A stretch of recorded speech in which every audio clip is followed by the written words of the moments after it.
भक्तिं विलोकितो येन समाधिराजः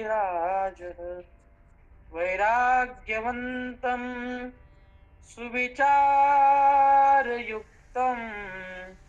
नमामि जोगं शिरसा गुरुं नमामि जोगं शिरसा गुरुं नमामि जोगं शिरसा गुरुं.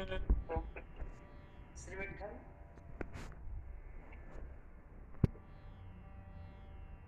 श्रीमद ज्ञानेश्वरी चिंतन मालिकेतील पहिल्या अध्यायातील आपण 3ऱ्या क्रमांकाच्या श्लोकावरचं विवेचन ऐकत होतो. ज्ञानेश्वरीतील अध्याय क्रमांक 1 आणि श्लोक क्रमांक 2 आणि 3 यांचं चिंतन एकत्र आहे. दृष्ट्वा तु पांडवानीकं व्यूढं दुर्योधनस्तदा आचार्यमुपसंगम्य राजा वचनमब्रवीत् पश्येतां पाण्डुपुत्राणां आचार्य महतीं च मां व्यूढां द्रुपदपुत्रेण तव शिष्येण धीमता. या श्लोकावर माऊलींनी केलेलं जे चिंतन आहे, जे वर्णन आहे, त्याचं श्रवण आपण करत होतो. धर्मक्षेत्र असणाऱ्या कुरुक्षेत्रावर युद्धाच्या अपेक्षेनं जमलेले माझे आणि पंडुराजाचे पुत्र काय करते झाले, हा प्रश्न त्या संजयाला धृतराष्ट्राने पहिल्या श्लोकात विचारला. आणि त्या प्रश्नाचं उत्तर देत असणारा संजय सांगतो की दुर्योधन हे पांडवांचं सैन्य बघून द्रोणाचार्यांच्या जवळ गेलेला आहे आणि द्रोणाचार्यांच्या जवळ जाऊन तो बोलला. काय बोलला तर पश्येतां पांडुपुत्राणां आचार्य महतींच व्यूढां द्रुपदपुत्रेण तव शिष्येण धीमता. त्या पांडव सैन्याचं वर्णन केलं आणि ते पांडव सैन्य कसं आहे ते पहा. आणि त्याचं वर्णन करत करत आपण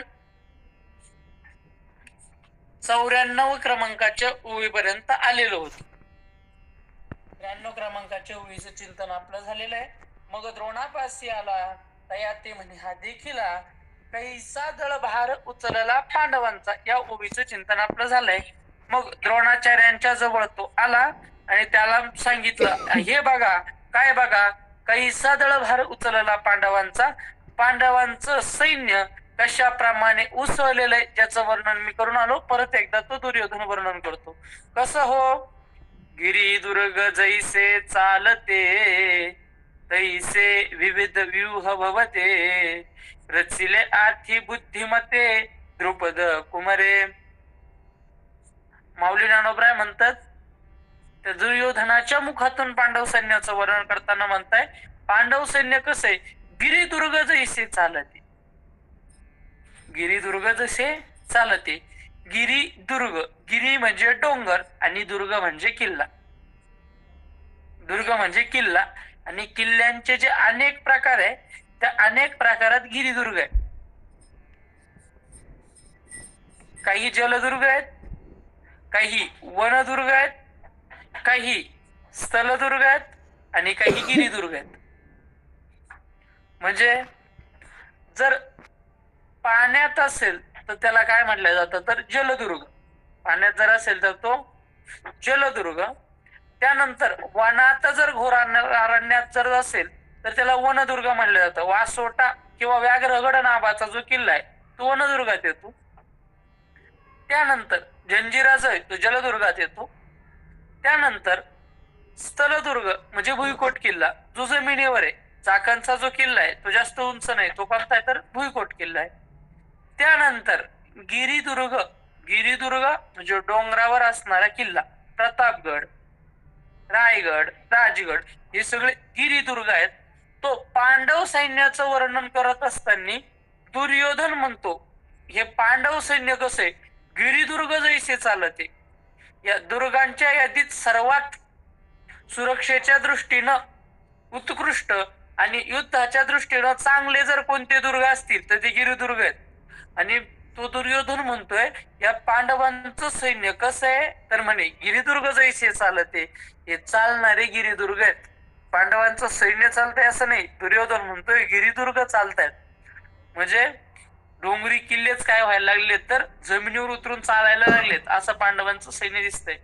तैसे विविध व्यूह भवन्ते, आणि जसे गिरिदुर्ग असतात त्याप्रमाणे हे विविध प्रकारचे व्यूह आम्हाला या ठिकाणी दिसायला लागलेले. विविध व्यूह भवन्ते, आपल्याला एक व्यूह माहिती फक्त चक्रव्यूह, अभिमन्यूमुळे आपल्याला तेवढा एक व्यूह माहिती आहे. पण व्यूह म्हणजे एका विशिष्ट प्रकारच्या सैन्याची केली जाणारी रचना आणि त्याच्या आकारात केली जाते, त्या आकारानुसार त्या व्यूहाला नाव दिलं जातं. मग सर्पव्यूह असेल, गरुड व्यूह असेल, आपण चक्राच्या आकाराचा तो चक्रव्यूह होता. तर मग ज्या ज्या आकाराचा असेल त्याप्रमाणे त्या व्यूहाला नाव दिलं जायचं. आणि त्याची रचना कोणी केलेली आहे तर दुर्योधन म्हणतो रचिल्या अति बुद्धिमत्ते, याची जी रचना केलेली आहे ती एका बुद्धिमानानं केली. कोणी? द्रुपद कुमरे, द्रुपदाच्या मुलानं. कोणी केलेली आहे? द्रुपदाच्या मुलानं. मी आधीही बोलून गेलो की ज्याला राजकारण करायचंय त्यानं महाभारत वाचावं, आणि ज्याला राजकारणात निपुण व्हायचंय त्यानं दुर्योधनाचं ते व्यक्तिमत्व आहे त्याचा सखोल अभ्यास करावा. त्या पद्धतीने जर अभ्यास केला तर तो माणूस राजकारणात होणार नाही. का म्हणतोय मी असं ते या जागेवरनं लक्षात येईल. दुर्योधन वर्णन करतोय पांडव सैन्याचं. त्या पांडव सैन्याच्या समोर दुर्योधन उभा आहे, द्रोणाचार्यांजवळ उभा आहे, आणि द्रोणाचार्यांजवळ येऊन पांडवांचं सैन्य सज्ज झालेलं युद्धाला, आणि त्या युद्धात समोर ही व्यूह रचना करणारा त्यांचा मुख्य कोण आहे हे सांगताना दुर्योधनाने नाव कोणाचं घेतलेलं आहे तर द्रुपद कुमरे. तो असं नाही म्हणत की दृष्टद्युम्नाने याची रचना केलेली आहे. द्रुपद कुमार म्हणजेच कोण तर दृष्टद्युम्न. पण या ठिकाणी दुर्योधन सरळ सरळ दृष्टद्युम्न नाव घेत नाही, मग काय म्हणतोय द्रुपद कुमरे. असं का हो तर महाराज द्रोणाचार्याचं आणि द्रुपदाचं वैर आहे, आणि ते वैर लक्षात आणून देण्याकरता की समोर उभा असणारा हा तुमच्या विरोधकाचा पोरगा आहे आणि तो त्या पक्षात आहे, म्हणजे समोर उभे असणारे पांडव तुमचे जरी शिष्य असले तरी तुमचे विरोधी आहे हे त्याला लक्षात यावं. त्यांचा विरोध दुर्योधनाच्या डोक्यात आहे आणि तो विरोध द्रोणाचार्यांच्याही डोक्यात यावा याच्याकरता त्यानं शब्द वापरला द्रुपद कुमारे. आता तुम्ही म्हणाल महाराज दोन्हींचा विरोध व्हायचं काय कारण? द्रुपद तर राजा आहे, द्रोणाचार्य तर गुरु आहेत, दोन्हींचा काय संबंध? तर महाराज हे दोन्हीही लहान असताना भारद्वाज नावाचे जे ऋषी आहे, जे महर्षी आहे, त्या महर्षीकडं ज्ञान साधना करण्याकरता हे दोन्ही जण होते. कोण?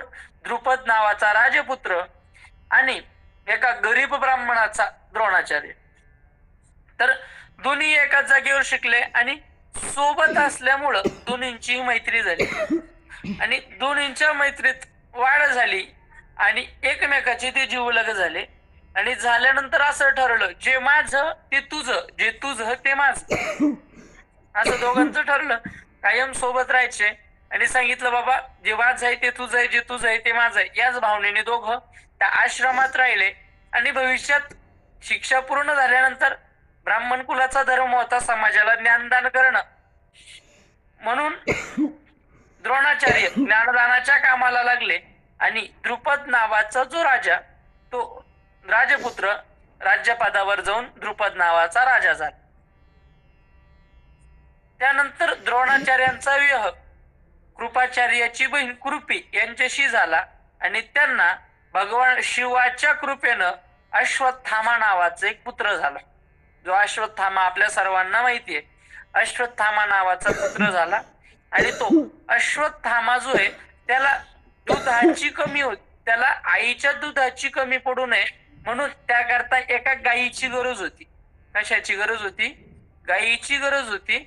आणि ती गाय कोणाकडून आपण आणावी म्हणून द्रोणाचार्यांनी विचार केला की आपलाच मित्र आहे द्रुपद, द्रुपद नावाचा राजा आपलाच मित्र आहे, आपण त्याच्याकडे जाऊ आणि त्याच्याकडून आपल्याकरता एक गाय काय करू तर मागून आणू. तू म्हटला होता ना जे माझं आहे ते तुझं आहे, जे तुझं आहे ते माझं आहे, तर मी त्याच्याकडून माझी गाय काय करेल तर मागून आणेल. या विचारानं ते द्रुपदाच्या राज्यात गेले आणि द्रुपदाला सांगितलं, द्रुपदा मला एक गाय दे. द्रुपदाने सांगितलं आपला काय संबंध. त्याने सांगितलं अरे तू मी मित्र आहे, जे तुझं आहे ते माझं आहे, अर्ध राज्य तुझं आहे अर्ध राज्य माझं आहे ना, तर मला आता माझी एक गाय दे.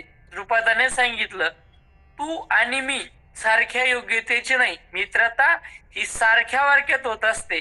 अशी लहाना मोठ्यात एक गरीब ब्राह्मण आणि एक श्रीमंत राजा आपली मैत्री होऊ शकत नाही. आणि मैत्रीच्या संबंधानं मी तुला काही देऊ शकत नाही. दान म्हणून तुला काही न्यायचं तर नेऊ शकतो, पण मैत्रीच्या संबंधाने मी तुला काही देणार नाही. आणि द्रोणाचार्यांचा खूप अपमान केला. द्रोणाचार्यांना ते सहन झालं नाही. या अपमानाची आठवण द्रोणाचार्यांना यावी म्हणून शब्द वापरला काय, द्रुपद कुमरे. आणि त्यानंतर द्रोणाचार्यांनी केलं काय, या कुरुकुलाच्या आश्रयाला ते आले आणि कौरव आणि पांडवांना त्यांनी धनुर्विद्या चांगल्या प्रकारे शिकवली. धनुर्विद्या पूर्ण शिकून झाली आणि आता गुरुदक्षिणा काय द्यावी. कोणत्याही गुरुकडनं आपण जर ज्ञान प्राप्त केलं, दीक्षा प्राप्त केली किंवा शिक्षा प्राप्त केली, तर गुरुदक्षिणा देण्याचा आपला सनातन संस्कृतीचा नियम आहे. आपली सनातन हिंदू धर्म संस्कृती जी आहे ती कृतज्ञ आहे, कृतज्ञ नाही. मी आधी बोलून गेलेलो आहे एकदा, आपली सनातन संस्कृती ही कृतज्ञांची आहे, कृतज्ञांची नाही. कृतज्ञ म्हणजे जो केलेल्या उपकारांचं स्मरण ठेवतो, त्या कृतज्ञांची आपली ही संस्कृती आहे. म्हणून मग गुरुदक्षिणा काय द्यावी हा विचार चालू झाला. त्यावेळेस त्यांनी सांगितलं की द्रुपदाने माझा अपमान केलेला आहे, मला द्रुपद पाहिजे, मला द्रुपद पाहिजे. कौरवांनी सांगितलं आधी आम्ही जातो. 100चे 100 कौरव गेले आणि द्रुपदाने त्यांना परास्त केलं. 100च्या 100 कौरवाला द्रुपदाने काय केलं तर परास्त केलं. आणि मग 5 पांडव गेले आणि त्या द्रुपद राजाला हरवलं आणि द्रुपदाला बांधून द्रोणाचार्यांच्या समोर आणून ठेवलं. आणि मग द्रोणाचार्यांनी सांगितलं हे बघ द्रुपदा, आता सगळं राज्य माझं आहे, कारण की माझ्या शिष्याने तुला हरून तुझं राज्य माझ्या झोळीत घातलंय. मला गुरुदक्षिणेत तुझं राज्य त्यांनी दिलंय, हे राज्य माझं आहे. तू म्हणत होता ना मैत्री लहान मोठ्यात होत नाही, आता मैत्री सारख्यात होईल. जे माझं ते तुझं या शब्दाला मी पेरणार नाही. आता पूर्ण राज्य माझं आहे, चल तू माझा मित्र आहे, तर आजपासून अर्ध राज्य मी कोणाला दिलं तर तुला दिलं. हा, आता तू अर्ध्या राज्याचा मालक आणि मी अर्ध्या राज्याचा मालक, आता आपण दोघं काय झालो, सारखे झालो. आणि असं म्हणून मग त्याने नंतर द्रुपदाला पूर्ण राज्य देऊन त्या ठिकाणून अपमानित करून काय केलं तर काढून दिलं. हा संपूर्ण प्रसंग आपल्या अपमानाचा झालेला द्रोणाचार्यांच्या डोक्यात यावा की हा समोरचा कोण आहे तर द्रुपदाचा पोरगा आहे आणि तो पांडवांकडून उभा आहे, हे लक्षात येण्यासाठी त्या दुर्योधनाने वापरलेले शब्द आहेत. रचिले हाती बुद्धिमत्ते द्रुपद कुमरे. तो द्रुपदाचा काय तर पुत्र आहे, तुमच्या विरोधकाचा तो काय तर पुत्र आहे. आणि मग त्या दृष्टद्युम्नच्या जन्माची कथा ही मोठी गोड आहे. का सारखं सारखं त्या द्रुपदाचं नाव दुर्योधन घेतोय, का त्यानं असं टोचलं, तर त्याचं कारण असं आहे की ज्यावेळी द्रुपद नावाचा राजा अपमानित होऊन परत गेला, त्यानं विचार केला या द्रोणाचार्यानं माझा अपमान केलेला आहे, माझ्यात तर सामर्थ्य नाही द्रोणाचार्याचा वध करण्याचं, पण देवाकडून असा पोरगा मागेल की जो द्रोणाचार्याचा वध करेल. म्हणून त्यांनी एक यज्ञ केला आणि त्या यज्ञातून फल मागितलं की द्रोणाचार्याचा वध करणारा, माझा अपमानाचा बदला घेणारा पुत्र जन्माला यावा. आणि त्याच्यानंतर त्याला जो पुत्र प्राप्त झाला त्या पुत्राचं नाव आहे दृष्टद्युम्न. दृष्टद्युम्न जो आहे तर त्याचा जन्मच द्रोणाचार्याच्या वधाकरता झालेला आहे. आणि हे माहिती असताना देखील द्रोणाचार्यांनी त्याला शिकवलं. आपली संस्कृती किती मोठी आहे बघा. त्याचा जन्मच आपल्याला मारण्याकरता झालेला आहे. त्या दृष्टद्युम्नाला काय दिलं तर ज्ञान दिलं. का, मी गुरु आहे आणि माझं काम आहे ज्ञानदान करणं, समोरचा माझा विरोधक आहे म्हणून मी त्याला ज्ञान देणार नाही, हा विचार द्रोणाचार्यांनी केला नाही. आणि मग त्याची आठवण देण्याकरता दुर्योधन पुढच्या ओळीत म्हणतो, तुम्ही का शिक्षा पिला, विद्या देऊन कुरोठा केला, तेने सैन्य सिंह पार केला देख देख. द्रोणाचार्याला तो दुर्योधन बोलतोय, जो तुम्ही का शिक्षा पिला, ज्याला तुम्ही शिक्षित केलेलं आहे, विद्या देऊनी पुरवठा केला, विद्या देऊनी पुरवठा केला, म्हणजे ज्याला तुम्ही स्वतः विद्येचं वस्तिस्थान केलं, असा असणारा तो दृष्टद्युम्न, तेने सैन्य सिंह पारखीला देख देख, हा सैन्य रूपी सिंह त्यानंच काय केलेलं, तर या सैन्याचा पसारा याच दृष्टद्युम्नाने घातलेला आहे. त्या सैन्यात कोण कोण आहे हो, ते 4थ्या श्लोकात सांगतात. अत्र शूरा महेश्वासा भीमार्जुन समायुधे युयुधानो विराटश्च द्रुपदश्च महारथः. कोण कोण आहे? अत्र शूरा महेश्वासा भीमार्जुन समायुधे. दुर्योधन म्हणतो अत्र शूर, या ठिकाणी आलेले सगळे शूर आहे. इथं जेवढं सैन्य आलेलं आहे याच्यापैकी साधारण कोणीच नाही, सगळे कसे तर शूर आहे. अत्र शूरा. त्याचप्रमाणे कसे महेश्वासा, मोठे मोठे धनुष्य त्यांच्या हातात आहे. युधी भीमार्जुन समाहा, आणि युद्धात जे भीम आणि अर्जुनासारखे धैर्यवान शौर्य कोण कोण आहे? युयुधान आहे, विराट आहे, आणि महारथी असणारा द्रुपद देखील आहे. दुर्योधन सांगतोय कोण कोण इथं उपस्थित आहे, मौल्यांबरोबर आपल्याला समजून सांगतात. आणि काही असाधारण जे शस्त्रास्त्री प्रवीण शास्त्रधर्मी निपुण वीर आहाती. तो दुर्योधन म्हणतोय आणि काही असाधारण. इथं फक्त दृष्टद्युम्न एकटा असं नाही, मग कोण कोण आहे? आणि काही असाधारण. इथं उपस्थित असणारे सामान्य नाहीये, मग असाधारण खूप मोठे मोठे, जे शस्त्रास्त्री प्रवीण, जे शस्त्रात आणि अस्त्रात दोन्ही ठिकाणी प्रवीण आहे. आता तुम्ही म्हणाल शस्त्रास्त्रात म्हणजे काय? शस्त्र म्हणजे हातात घेऊन मारण्याचं जे हत्यार त्याला म्हणावं शस्त्र, आणि फेकून मारण्याचं किंवा सोडून मारण्याचं जे हत्यार त्याला म्हणावं अस्त्र. आत्ताच्या भाषेत सांगायचं जर झालं तर तलवार, चाकू, सुरी हे शस्त्र आहे, आणि अणुबॉम्ब हे अस्त्र आहे. हे शस्त्रास्त्र म्हणजे जे हातात धरून मारल्या जातं आणि जे सोडून मारल्या जातं. तर शस्त्रास्त्री प्रवीण, जे शस्त्रात आणि अस्त्रात प्रवीण आहेत, शास्त्रधर्मी निपुण वीर राहते, आणि जे स्वतःच्या क्षत्रिय धर्मात निपुण आहे असे भरपूर वीर या ठिकाणी आहेत. कसे आहेत होते तर दुर्योधन वर्णन करतो. जे बळे प्रौढी पौरुषे भीमार्जुना सारिखे, ते सांगे न कौतुके प्रसंगेची.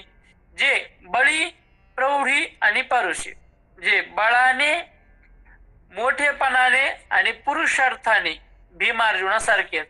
महाराज, माणसाने किती शूर असावं, माणसाने किती महान असावं, तर शत्रूने वर्णन करताना आपली उपमा द्यावी एवढं माणसाने मोठं असावं. इथं वर्णन कोण करतंय? आपण काय ऐकतोय सर्वांच्या लक्षात आहे ना? धृतराष्ट्राने विचारलंय संजयाला कुरुक्षेत्रावर काय चाललंय. संजय सांगतोय की दुर्योधन द्रोणाचार्यांजवळ गेलाय आणि द्रोणाचार्यांसमोर पांडव सैन्याचं वर्णन करतोय. मग पांडव सैन्यात कोण कोण आहेत तर ते सांगत असताना दुर्योधन म्हणतो इथं खूप शूरवीर आहेत. कोणासारखे शूरवीर आहे तर तो म्हणतोय की भीम आणि अर्जुनासारखे शूरवीर आहेत. म्हणजे भीम आणि अर्जुन तर आहेच, पण त्यांच्या पक्षात शूरवीर आहेत. मग शूरवीर कोणासारखा असावं तर शूरवीर अर्जुन किंवा भीमासारखा असावं. दुर्योधन काय सांगतोय? जे बळे प्रौढे पौरुषे भीम अर्जुनासारखे, एक तर भीमासारखे शूर आहेत आणि अजून कोणासारखे शूर आहेत तर अर्जुनासारखे शूर आहेत. महाराज, भीम आणि अर्जुन दोघही सामान्य नाहीत. या महाभारताच्या युद्धात 100चे 100 कौरव जर कोणी मारले असतील, मी कालच्याही प्रवचनात बोलून गेलो, कोणी मारलेले आहेत? भीमाने. भीमदादाने 100चे 100 कौरव मारलेले आहेत. म्हणजे भीम शूरवीर तर असणारच ना, 100 कौरव मारायचे. दुर्योधनासारखा श्रेष्ठ गदाधर मारायचा आहे, श्रेष्ठ मल्ल मारायचा आहे म्हटले तितकीच ताकद आपल्या जवळ असावी लागणार. म्हणून भीमही काय तर श्रेष्ठच आहे युद्धात, आणि म्हणून त्याला वीर मानलेलं आहे. आणि अर्जुन तर जगातील सर्वश्रेष्ठ धनुर्धरांमध्ये अर्जुनाची गिनती केली जाते. भीमाचे पराक्रम काय सांगावे. जरासंधाला फाडून दोन्हीकडून 2 भाग फेकून संपवलेला जरासंधाला या भीमानं आहे. एवढी भीमाची जास्त ताकद आहे. म्हणजे ज्याला भगवान श्रीकृष्णाने देखील 17 वेळा आक्रमण करून मारलं नाही, त्या जरासंधाला एकदाच गेल्यानंतर भीमदादाने काय केलं तर मारून टाकलं. तर भीमदादातही ताकद आहे. आणि अर्जुनाचा तो पुरुषार्थ किती मोठा, तर युद्धामध्ये भगवान शंकरालाही काय केलं त्यांनी हरवलं, निवांत कवचालाही त्यांनी हरवलं, मोठ्या मोठ्या योद्ध्यांना अर्जुनाने हरवलेलं आहे. म्हणून दुर्योधन वर्णन करताना म्हणतो शूरवीर आहे, पण ते कोणासारखे आहेत तर जे बळे प्रौढे आणि पौरुषे. कोणासारखे. भीमार्जुनासारखे. ते सांगेन कौतुके प्रसंगीची. आता बोलण्याचा प्रसंग आलाच आहे, तर कौतुकानं मी त्यांचे नाव पण सांगतो. कोण कोण आहे हो इथं. हेत युयुधान सुवटू, आला असे विराटू, महारथी श्रेष्ठू द्रुपद विरू. दुर्योधन म्हणतो या ठिकाणी सुहट युयुधान म्हणजे चांगल्या प्रकारचं युद्ध करणारा महायोद्धा असणारा युयुधान नावाचा मोठा शास्त्रधर्मी निपुण असणारा योद्धा आलेला आहे. आला असे विराटू. त्याचप्रमाणे विराट नावाचा जो राजा आहे तो विराट नगरीचा राजाही या ठिकाणी आलेला आहे. महारथी श्रेष्ठ. आणि त्याचप्रमाणे महारथ्यांमध्ये देखील श्रेष्ठ असणारा द्रुपद विरू. परत त्या द्रोणाचार्यांना चेव येण्याकरता त्यांचा शत्रू असणारा म्हणजे त्यांचा जो जुना मित्र पण आता शत्रू असणारा जो द्रुपद राजा, त्याचं नाव परत एकदा दुर्योधन घेतोय की महारथी श्रेष्ठ द्रुपद विरू. कोण कोण आहे अजून इथं भगवंत गीतेत वर्णन करतात. दृष्टकेतुश्चे कितान काशीराजस्य वीर्यवान पुरजित कुंतीभोजस्य शैवेश्य नरपुंगवः युधा मनुष्य विक्रांत उत्तमोजास्य वीर्यवान सौभद्रो द्रौपदेयाश्च सर्व एव महारथः. कोण कोण आहे. दृष्टकेतू आहे, चेकितान आहे, त्याचप्रमाणे वीर्यवान असणारा काशीराज आहे, त्याचप्रमाणे पुरजित कुंतीभोज नावाचा राजा आहे, पुरजित नावाचा राजा आहे, त्याचप्रमाणे नरपुंगवह म्हणजे पराक्रमी असणारा शैब्य नावाचा राजा देखील या ठिकाणी आहे. अजून कोण कोणी. विक्रांत युधामन्यू युद्धात पराक्रमी असणारा युधामन्यू या ठिकाणी आहे. त्याचप्रमाणे वीर्यवान असणारा उत्तमोजा हा या ठिकाणी आहे. त्याचप्रमाणे सौभद्रव म्हणजे अभिमन्यू या ठिकाणी आहे. त्याचप्रमाणे द्रौपदेय हा, त्याचप्रमाणे द्रौपदीचे पाचीही पोरं या ठिकाणी आहे. सर्व एव महारथा. हे सर्वजण कोण आहे तर महारथीचे. कोण कोण माऊली म्हणतात. चेकितान दृष्टकेतू काशीराज विक्रांतू उत्तमा जहान नृपणातू शैब्य देख. आता सध्या फक्त नाव आहे, यादीच चालू आहे सध्या की युद्धाला कोण कोण आलेलं आहे. ज्ञानेश्वरीचा पहिला अध्याय हा पार्श्वभूमी आहे. ज्ञानेश्वरीचा पहिला अध्याय ही ज्ञानेश्वरीची प्रस्तावना आहे, पार्श्वभूमी आहे. इथून फक्त कथानकाच्या रूपानं ग्रंथात प्रवेश आहे. सुरुवातीला त्या ठिकाणी प्रसंग काय, गीतेची निर्मिती का झाली, कोणत्या परिस्थितीत झाली, कशामुळे झाली याचं संदर्भ देण्याकरता असणारा हा सुरुवातीचा काही भाग आहे. तर नाव सांगताय. चेकितान दृष्टकेतू. चेकितान आहे, दृष्टकेतू आहे, विक्रांतू काशीराजा हा म्हणजे पराक्रमी असणारा काशीराज आहे. नृपणातू उत्तमोजा त्याचप्रमाणे राजाधिराज उत्तमोजा आहे. आणि शैब्य देख आणि त्याचप्रमाणे शैब्य नावाचा राजा आहे. हा कुंती भोज पाहे येथ युद्धामन्यू आला आहे आणि पुरुषिताधिराये सकळ देख. हा कुंती भोजप आहे. त्याचप्रमाणे या ठिकाणी कुंती भोज नावाचा राजा आलेला आहे, युधामन्यू पण आलेला आहे. आणि त्याचप्रमाणे एकेकाचं काय नाव सांगू? पुरुचिताधीर आहे सकळ देख, पुरुचित आहे ज्यांच्या आधी, असे सगळेच राजे या ठिकाणी आलेले आहेत. आता पुढचं नाव घेताना सरळ सरळ त्याचं नाव न घेता माऊली ज्ञानोबराय त्याचं नाव अतिशय गोड पद्धतीने घेता. माऊली म्हणतात, हा सुभद्रा हृदय नंदनू, जो अपरणव अर्जुनू, तो अभिमन्यू म्हणे दुर्योधनू, देखे द्रोणा. कोण आहे हा? सुभद्रा हृदय नंदनू, सुभद्रेच्या हृदयाला आनंद देणारा. सुभद्रा हृदय नंदनू, सुभद्रेच्या हृदयाला आनंद देणारा. कोण? जो अपरणव अर्जुनू, जो नवीन अर्जुन आहे. म्हणजे अर्जुनाचं जे सामर्थ्य आहे तेच जणू याच्यात आहे. अर्जुनच परत जन्माला आलेला आहे, अर्जुनाचंच तारुण्य परत बहारलेलं आहे. असं असणारा कोण? तो अभिमन्यू म्हणे दुर्योधनू. तो अभिमन्यू, अभिमन्यूचं वर्णन 2 ओळीत माऊलींनी केलं. एक सुभद्रा हृदय नंदन आणि दुसरा अपरणव अर्जुन. एक तर तो सुभद्रेच्या हृदयाला आनंद देणार आहे आणि जो नव्या युगाचा अर्जुन आहे. या महाभारताच्या युद्धात सामील झालेला आणि सगळ्यात कमी वयात वीरगतीला प्राप्त झालेला जर कोण असेल तर तो अर्जुनाचा पुत्र अभिमन्यू आहे. हा अभिमन्यू काही ठिकाणी कथानकात सांगितलं जातं की पृथ्वीवर सर्व देवांनी स्वतःचे अंश पाठवले भगवंताला धर्म कार्यात मदत करण्याकरता. कारण की भगवंतांनी सांगितलं, यदा यदा ही धर्मस्य ग्लानिर्भवति भारत अभ्युत्थानम धर्मस्य तदात्मानं सृजाम्यहं परित्राणाय साधूनां विनाशाय च दुष्कृतां धर्म संस्थापनार्थाय संभवामि युगे युगे. मी धर्माची संस्थापना करण्याकरता, दुष्टांचं निर्दळन करण्याकरता, साधूचं रक्षण करण्याकरता धर्माची संस्थापना करेल आणि त्याकरता मी अवतार घेईल. आणि तो अवतार कार्य करत असताना देवाच्या मदतीला सर्वांनी यायचं ठरवलं. ज्यानं त्यानं ज्याचा त्याचा अंश पाठवला, कोणी कोणाचे पुत्र पाठवले. पण चंद्रदेव स्वतःच्या मुलावर जास्त प्रेम करत असल्यामुळे ते काय पाठवायला तयार होत नव्हते. मग शेवटी सर्वांनी विनंती केली, पुत्राला जास्त दिवस नाही पण थोडे दिवस पाठवा. त्यावेळेस त्यांनी स्वतःच्या मुलाला अभिमन्यूच्या रूपानं पाठवलं. म्हणून अभिमन्यूला लवकर वीरगती प्राप्त करून चंद्रलोकाला परत जावं लागलं. का?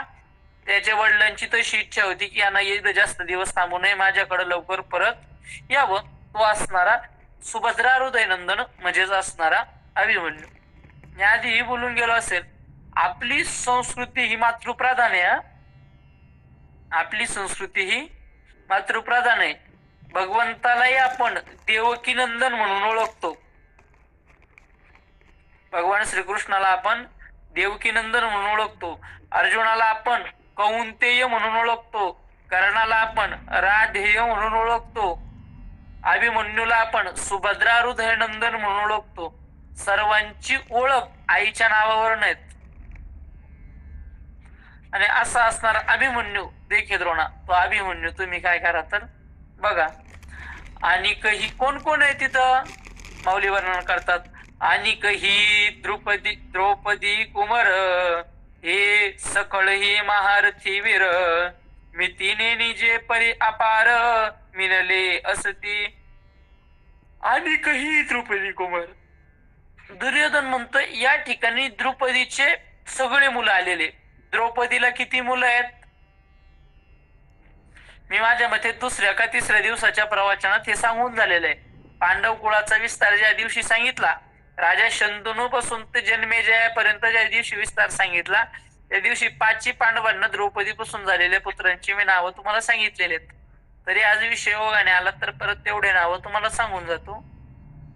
द्रौपदी पासून 5 पांडवाला अनुक्रमे प्रत्यविंध, श्रुतसेन, श्रुतकीर्ती, शतानिक आणि श्रुतकर्मा असे 5 पुत्र झाले. युधिष्ठिराला प्रत्यविंद झाला, म्हणजे युधिष्ठिरापासून द्रौपदीला प्रत्यविंद झाला. भीमापासून श्रुतसेन झाला. अर्जुनापासून श्रुतकीर्ती झाला. नकुलापासून शतानिक झाला आणि शेवटी सहदेवापासून श्रुतकर्मा झाला. हे 5 पुत्र. माऊली म्हणतात अनेकही द्रौपदी कुमार, आणि हे पाचीचे पाचशे कोण, द्रौपदीचे 5 पोरं. सकळही महारथी वीर, हे सगळेचे सगळे महारथी आहेत.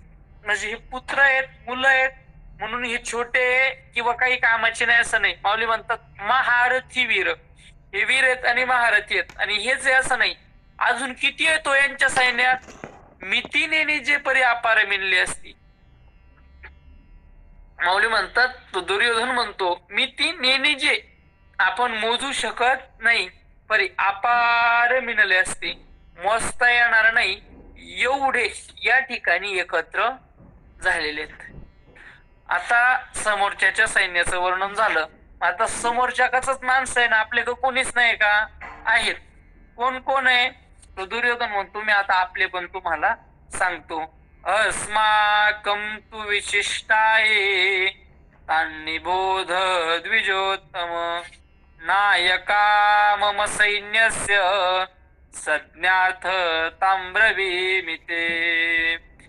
भवान् भीष्मस्य कर्णश्च कृपश्च समितिञ्जयः, अश्वत्थामा विकर्णश्च सोमदत्तिस्तथैव च.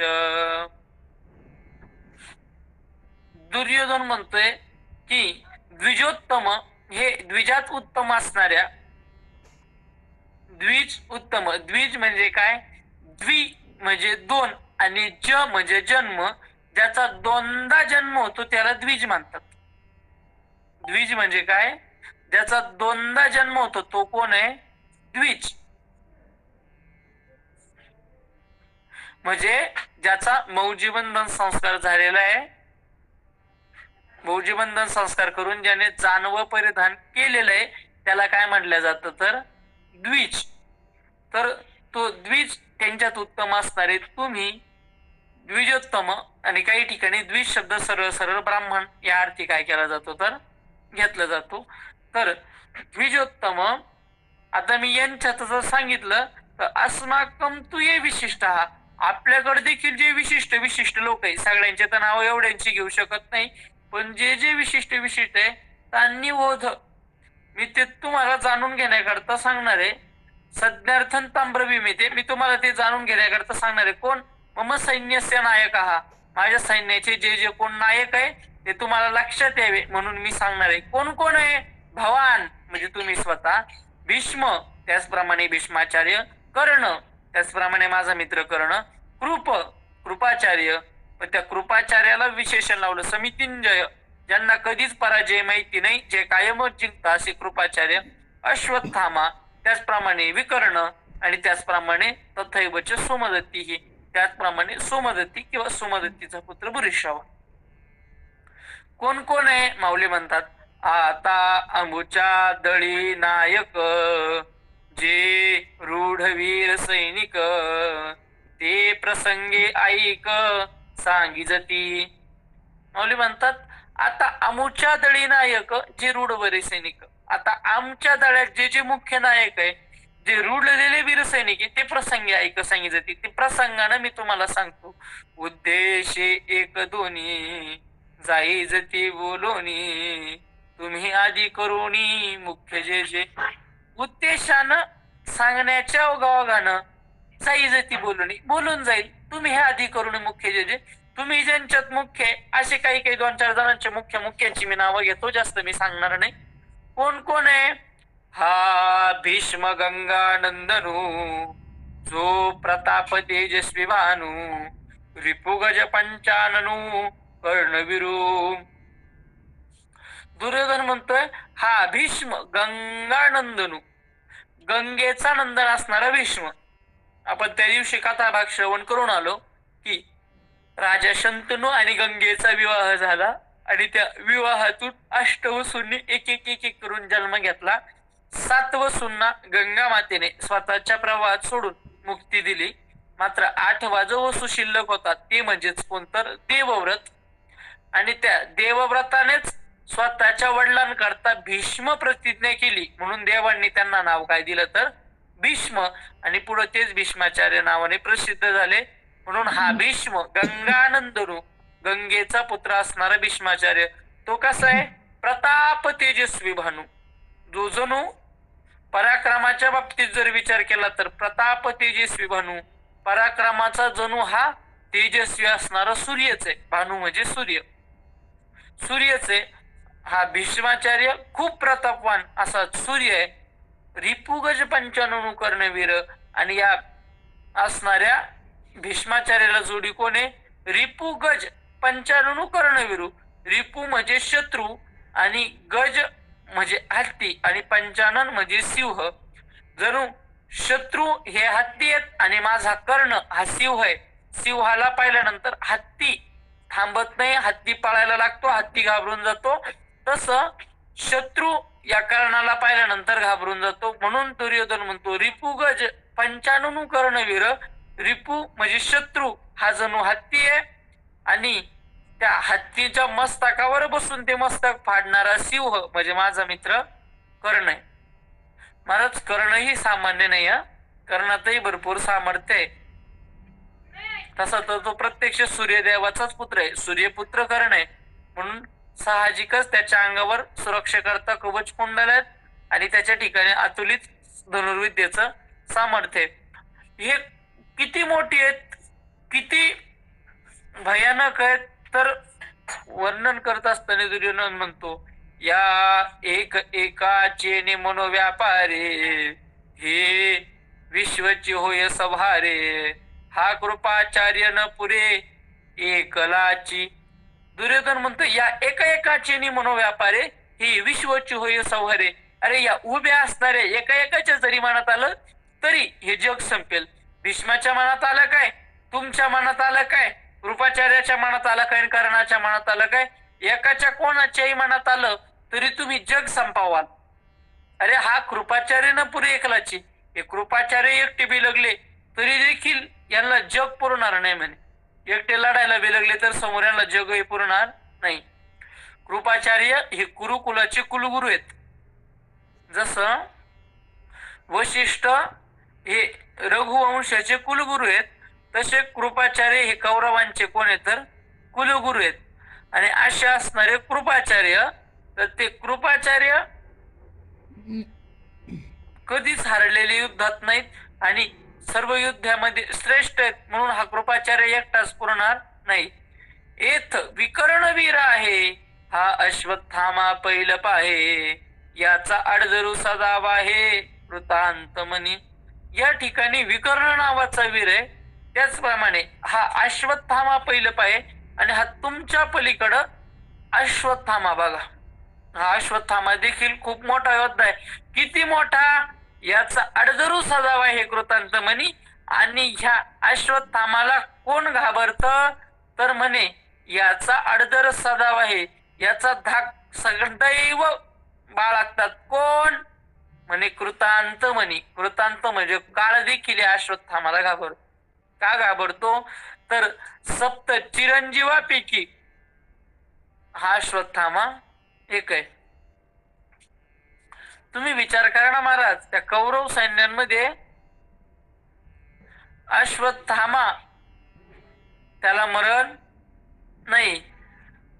कृपाचार्य ही भरपूर काळ जगणाऱ्यांमध्येच येतात, आणि त्याचप्रमाणे भीष्म पितामह ही इच्छामरणी आहे.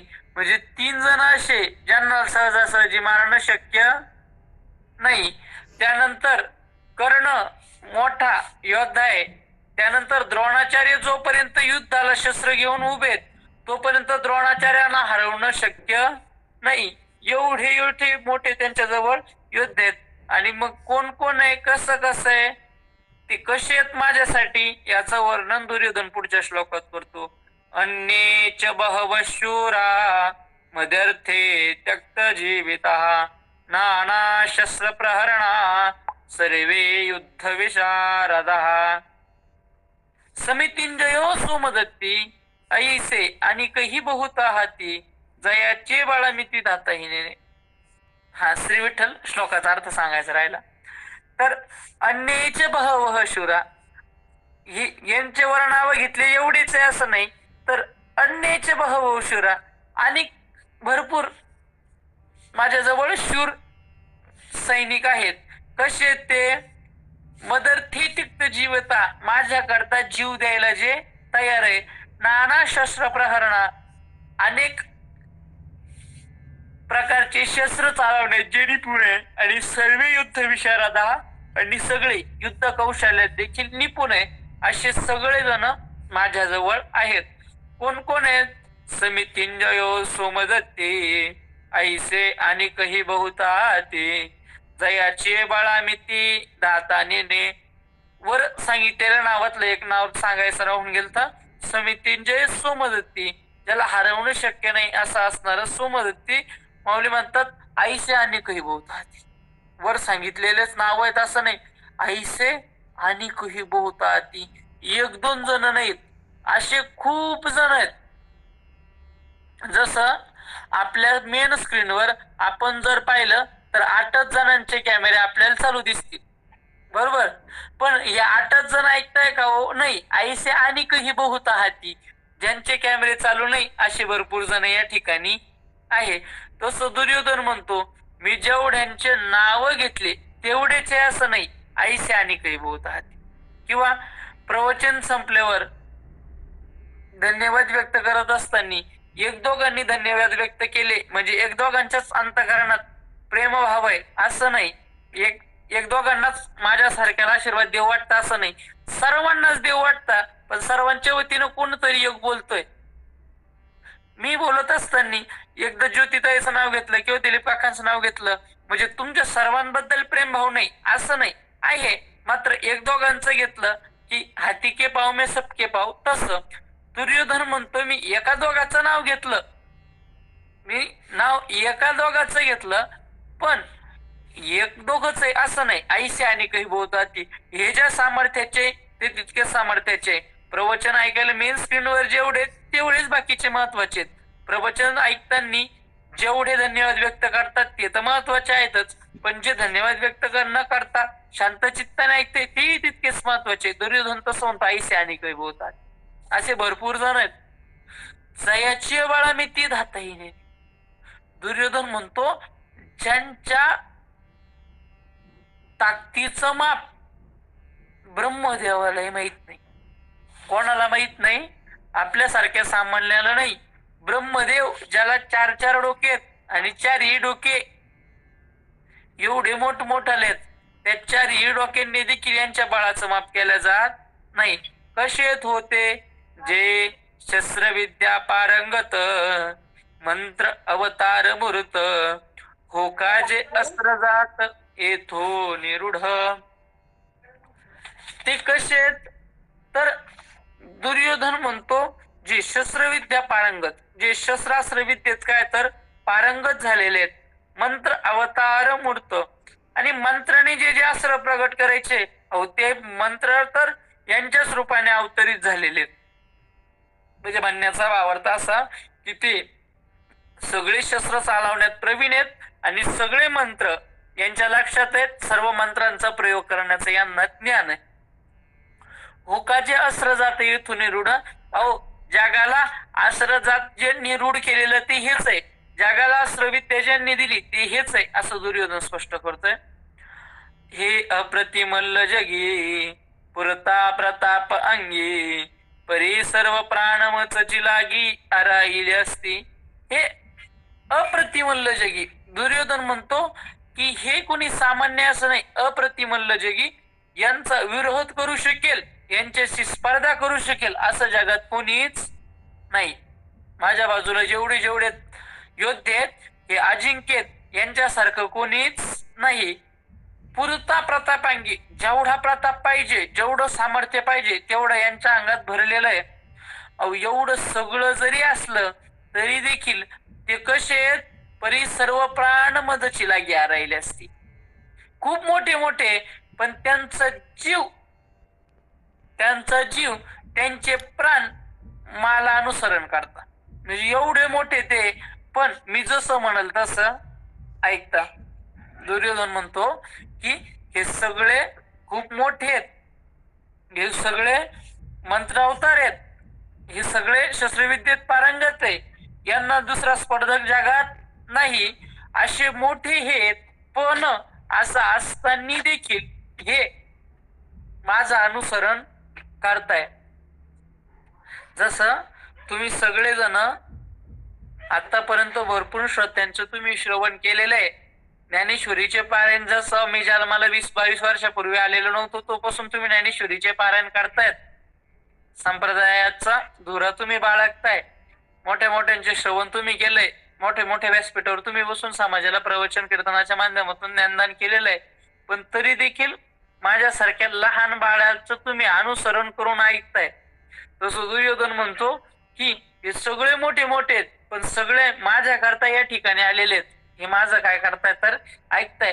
कसं तर दुर्योधन त्यांच्या प्रामाणिकपणाचं द्योतक अशा पद्धतीने म्हणतो. तो म्हणतो पतिव्रतेचे हृदय जैसे पती वाचून न स्पर्शे मी सर्वस्वया तैसे सुभटांसी. ज्याप्रमाणे एखादी पतिव्रता माऊली आहे तर ती पतिव्रता माऊली तिचं हृदय, पतिव्रतेचं लक्षण माऊलींनी सांगितलंय या ओळीत. जरी दुर्योधनाचे शब्द आहे, जरी तो दृष्टांता करता बोललेला आहे, पण तरी देखील माऊलींच्या दृष्टांतात देखील सिद्धांत आहे. माऊलींचं हे विशेष आहे की माऊली ज्यावेळेस दृष्टांत देतात त्या दृष्टांतात देखील काही ना काही काय असतो तर सिद्धांत असतो. माऊली म्हणतात पतिव्रतेचे हृदय जैसे पती वाचून न स्पर्श. कोण आहे व पतिव्रता? जर तुम्हाला जर कोणी विचारलं पतिव्रता कोण आहे, पतिव्रता धर्म काय, तर जिचं हृदय पती सोडून कोणाला स्पर्श करत नाही ती पतिव्रता. कोण पतिव्रता? जिचं हृदय, मी तुमच्यापेक्षा लहान आहे पण तरी एक वाक्य जबाबदारीने बोलतो, शरीरच नाही तर मनाने देखील दुसऱ्याला स्पर्श नाही. शरीराने जर झालं तर ती पतिव्रताच नाही. पण माऊली म्हणतात पतिव्रतेचे हृदय जसे पती वाचून न स्पर्शे. पतिव्रता जर असेल तर तिचं हृदय पती सोडून कोणाला स्पर्श करू शकत नाही. आणि जर व्यतिरेकानं बोलायचं झालं तर जिचं हृदय पतीला सोडून इतरांना स्पर्श करतं तिला पतिव्रता म्हणता येणार नाही. तीच पतिव्रता आहे जिचं हृदय पतीचं सोडून कोणाचं चिंतन करत नाही. पतिव्रतेचे हृदय जैसे पती वाचून न स्पर्शे. जशी ती पतिव्रता माऊली आपल्या पतीचं चिंतन करते, पतीचं स्मरण करते, तसं माऊली म्हणतात मी सर्वस्व या तैश सुबटांशी. त्या पतिव्रतेला पतीच प्रमाण आहे, त्या पतिव्रते करता पतीच देव आहे. तसं माझं असणं यांच्यासाठी सर्वस्व आहे. या सगळ्या योद्ध्यांकरता मीच सर्वस्व आहे. कसं हो तर आमुचिया काजाचे निपाडे देखती आपुले जीवित्व थोकडे ऐसे निरवधी चोखडे स्वामी भक्त. आमुचिये काजाचे निपाडे देखते आपले जीवित्व थोडे. दुर्योधन म्हणतो माझं एखादं काम आहे ना तर त्या कामाकरता हे स्वतःच जीवन पण कमी लागता. म्हणजे दुर्योधनाचं काम झालं पाहिजे, आमचा जीव गेला तरीही चालेल. मला ज्या दिवशी युधिष्ठिराला बंदी बनवण्याचं त्यांचं नियोजन झालं, महाभारताच्या युद्धाचा निकाल काय लागाना, मग निर्णय घेतला की आपण चक्रव्यूहाची रचना करू आणि चक्रव्यूहाची रचना करून युधिष्ठिराला आत फसू आणि युधिष्ठिर बंदी बांधला की युद्ध संपेल, आपण युद्ध जिंकू. राजा गेला की युद्ध काय होतं तर थांबतं. म्हणून आपण युधिष्ठिराला चक्रव्यूह टाकून बंदी करू. पण चक्रव्यूह तोडण्याचं ज्ञान एकट्या अर्जुनाला आहे. हा अर्जुन कोणीतरी युद्ध करत करत करत बाजूला घेऊन जावा. म्हणून दुर्योधनाने 2 जणांची नियुक्ती केली की तुम्ही दोघं एक काम करा, युद्ध करत करत करत अर्जुनाला बाजूला घेऊन जा. आता युद्ध करत करत अर्जुनाला बाजूला घेऊन जाणं म्हणजे जिवंत परत नाही येणं. अर्जुनाला युद्ध करत बाजूला जर नेलं तर अर्जुन परत जिवंत येऊ देणार नाही. हे माहिती असताना देखील ते 2 जण त्या दिवशी दुर्योधनाच्या कामाकरता दुर्योधनाचं काम पूर्ण व्हावं म्हणून अर्जुनाशी युद्ध करत करत अर्जुनाला बाजूला घेऊन गेले आणि मृत्युमुखी पडले. असे ते वागणारे आहेत. दुर्योधनाला आधीच माहितीये म्हणून दुर्योधन आधीच बोलतो आमुचिया काजाचे निपाडे आणि देखते आपली जीवित्व थोकडे ऐसे निरवधी चोखडे स्वामी भक्त.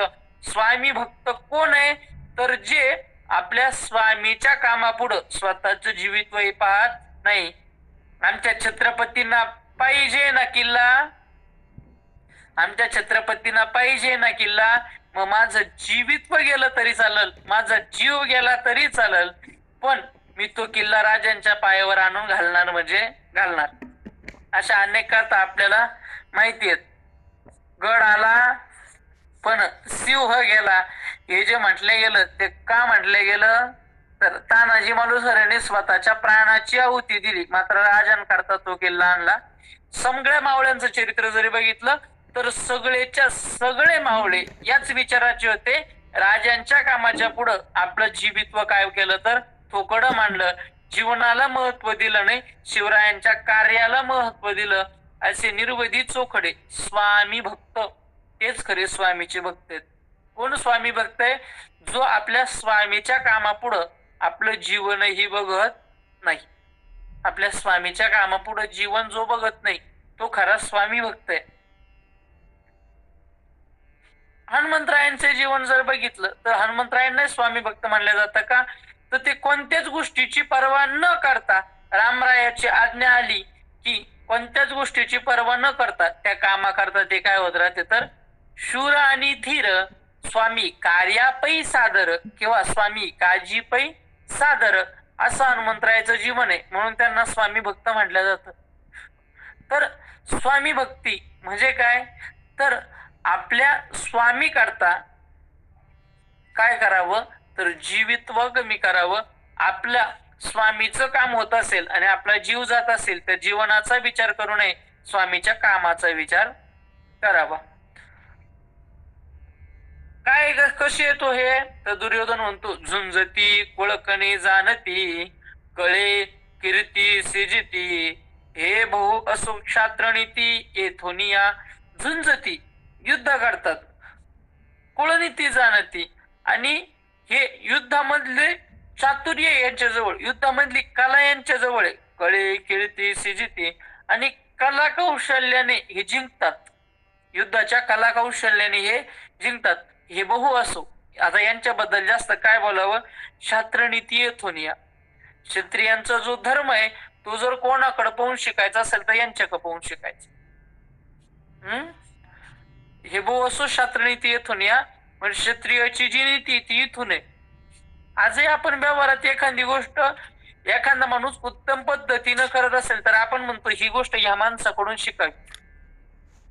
आचरण कसं असावं, एखाद्या मोठ्या महात्म्याचं नाव घेतलं जातं म्हटलं जातं तसं असावं. माझे श्री गुरु संपूर्ण समाजांना तुकोबराय म्हणून ओळखतो, गुरुवारे गाथा मूर्तीराम भाऊ बाबा राऊत.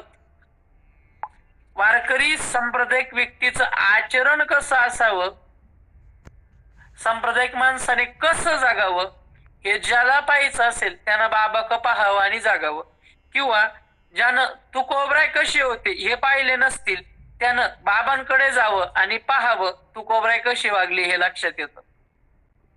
तसं हे बहु असो क्षात्रनीती येथून या, क्षात्रनीती कशी आहे यांच्याकडे पाहून कळतं. ऐसे सर्वा परिपुरते, विळजळी आमुते, आता काय वानूया ते अपार हे. ऐसे सर्वा परिपुरते, अशा सगळ्या पद्धतीनं पाहिलं तर हे पुरून उरणारे आहेत. वीरदळी आमुते, आणि आमच्या दळामध्ये असणारे हे वीर आहेत. आता काय गुणू येते अपार हे, आता यांची गणना काय करावी, दुर्योधन म्हणतो हे काय तर अपार आहे. आता आपलं सैन्य कसं आहे, पांडवांचं सैन्य कसं आहे हे दुर्योधनाने सांगितलं. त्या सैन्यात कोण कोण आहे पांडवांच्या तेही सांगितलं, आपल्या सैन्यात कोण आहे तेही सांगितलं. आता दोन्ही सैन्याची तुलना दुर्योधन करणार आहे, पण ते आपण पुढच्या प्रवचनात बघू. झालेली सेवा श्री गुरु बाबांच्या चरणी समर्पित करतो.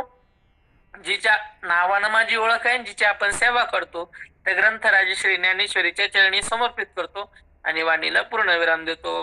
पुंडलिका वरदे हरी विठ्ठल श्री ज्ञानदेव तुकाराम पंढरनाथ भगवान की जय. माऊली ज्ञानेश्वर महाराज की जय. आता विश्वात्मके देवे, येणे वाग्यज्ञ तोषावे, तोषो निमज द्यावे पसाय दान हे.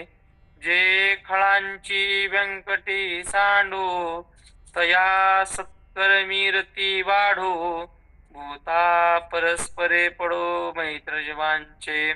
दुरितांचे तिमिर जाऊ, विश्वस्व धर्म सूर्य पाहू, जो जे वांछील तो ते लागू, प्राणिजात वर्षत सकळ मंगळी, ईश्वर निष्ठांची मांडी आळी, अनवरत भूमंडळी भेटतो तया भूता, चला कल्पतरूंचे आरव, चेतना चिंतामणीचे गाव, बोलती जे अर्णव पियुषांचे, चंद्रमे जे अलांछन, मार्तंड जे तापहीन, ते सर्वाही सदा सज्जन, सोय रे होतू किंबहुना सर्व सुखी, पूर्ण होनी तिन्ही लोके, भजिजो आदि पुरखी अखंडित, आणि ग्रंथोपजीविये, विशेषे लोकिये, द्रष्टा दृष्ट विजय हुवा विजी, एत मने श्री विश्वेश्वरावो, हा होईल दान पसावो, येणे वरी ज्ञान देव सुखिया झाला, येणे वरी ज्ञान देव सुखिया झाला, येणे वरी ज्ञान देव सुखिया झाला. तुम्हा सर्वांना विनंती आहे, तरी न्यूनते पुरते अधिकते सरते, करून घ्यावे हे तुमते विनवितो असे. आणि देवा तुलाही विनंती आहे, तरी तुमचे केले धर्म कीर्तन हे सिद्धी नेले, येथ माझे जे उरले ते पाईक, पण निवृत्ती ज्ञानदेव सोपान मुक्ताबाई, एकनाथ नामदेव तुकाराम. निवृत्ती ज्ञानदेव सोपान मुक्ताबाई, एकनाथ नामदेव तुकाराम. निवृत्ती ज्ञानदेव सोपान मुक्ताबाई, एकनाथ नामदेव तुकाराम. निवृत्ती ज्ञानदेव सोपान मुक्ताबाई, एकनाथ नामदेव तुकाराम. हरी एकनाथ नामदेव तुकाराम. हरी एकनाथ नामदेव तुकाराम. एकनाथ नामदेव तुकाराम. एकनाथ नामदेव तुकाराम. निवृत्ती ज्ञानदेव सोपान मुक्ताबाई, एकनाथ नामदेव तुकाराम. निवृत्ती ज्ञानदेव सोपान मुक्ताबाई, एकनाथ नामदेव तुकाराम. पुंडलिक वरदाहर विठ्ठल श्री श्री ज्ञानदेव तुकाराम. पंढरीनाथ भगवान की जय. माऊली ज्ञानेश्वर महाराज की जय. श्रीमंत श्री जगद्गुरु तुकाराम महाराज की जय. सद्गुरु जोग महाराज की जय.